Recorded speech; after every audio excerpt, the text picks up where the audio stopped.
Դա ասում է մի պետության ղեկավար, որի սահմաններին կանգնած է KGB-ին ու FSB-ի զորքը, որը, ինչպես ես երեք հայտարարությունից տեսա, որի ԱԱԾ-ի երիտասարդ սաները ուղարկվում են Ռուսաստան վերապատրաստվելու նույն KGB-ի կամ FSB-ի, ինչպես հիմա են անվանում,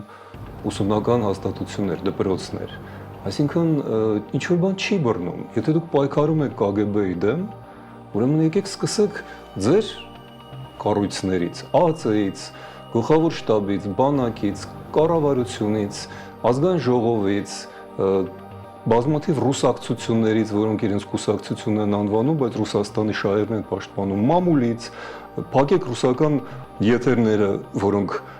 օրնիբուն ցեխ են լցնում Հայաստանի արժանապատվության վրա։ Դա այդ ամենը չի արվում։ Տնտեսության